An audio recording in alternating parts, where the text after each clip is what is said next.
fimbo ya uharibifu, ama fimbo ya giza, ama fimbo ya kichawi, ama fimbo za watu wa hila mbaya.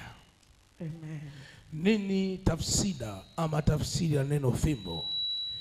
Neno tafsiri ya fimbo limegawanyika katika makundi mengi, lakini katika Biblia inaonesha yako fimbo ya mwanadamu. Mimi nimewahi kuchunga ng'ombe. Unapochunga ng'ombe unakuwa na fimbo kwa ajili ya kuswagia nini? Kwa ajili ya ng'ombe, unakuwa na fimbo kwa ajili ya kuswagia ng'ombe. Nimewahi kuwa mfugaji. Lakini fimbo pia inawakilisha mamlaka.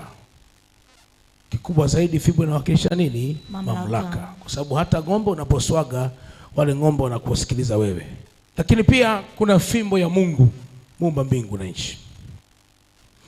Yamesema fimbo ya Yuda haitaondoka.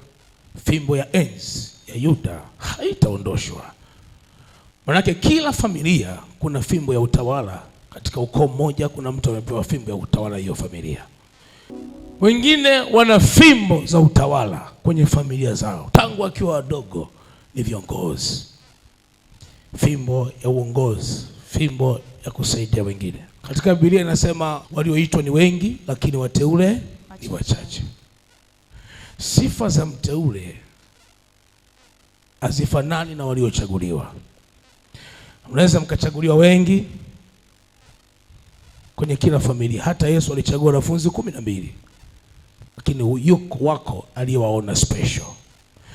Na ukitaka kujua wako aliyewaona special, kwa mfano Yohana alimwambia wakati yuko msalabani pale, anataka kufa, anataka kulala kutimiza kusudi, alimwambia Yohana mwanafunzi aliyempenda, mwangalie mama, mtunze. Na akamwambia mama, mwangalie Yohana. Alimwachia kusudi la kumhudumia mama yake. Yaani Yesu alimwachia mtu amhudumie mama yake. Kwenye huduma akamwacha Petro. Petro hakuambiwa mhudumie mama.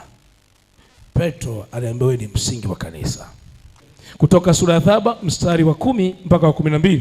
Amen. Kutoka sura 7 mstari wa 10 mpaka 12. Basi Musa na Haruni wakaingia kwa Farao. Wakafanya vivyo kama Bwana alivyowaambia. Kama Mungu alivyowaambia, hawakwenda kinyume na Mungu wao. Haruni akaibwaga fimbo yake chini mbele ya Farao. Sawa. Kwa Musa alikuwa na fimbo ametoka nayo, akaenda kwa Farao kama Mungu alivyomwelekeza, akaibwaga. Mbele ya watumishi wake. Sawa. Ikawa nyoka. Fimbo ya nani?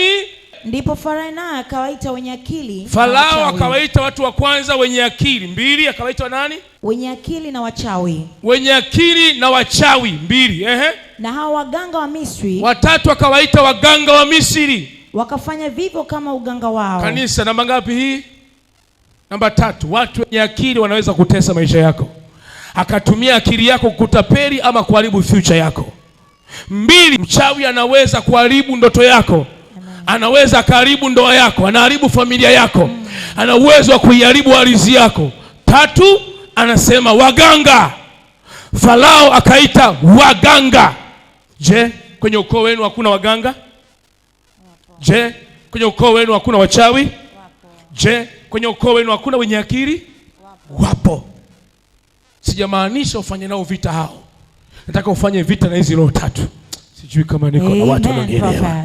Hii roho ya akili inokutesa kuachilia katika jina la Yesu. Amen. Kila fimbo ya akili kuachilie. Amen. Fimbo ya kichawi kuachilie. Amina. Fimbo ya kiganga kuachilie katika jina la Yesu. Nyosha mkono wa kulia, sema uchawi wowote wa kutengenezwa, akili yoyote inayohujumu maisha yangu, akili yoyote, fimbo ya kichawi, fimbo ya akili inayotesa maisha yangu, fimbo ya uharibifu, fimbo ya kishirikina, fimbo ya kiganga.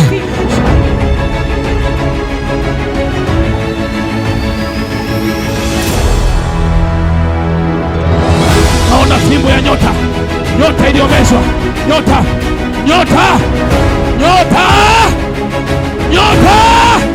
Nanyoosha fimbo.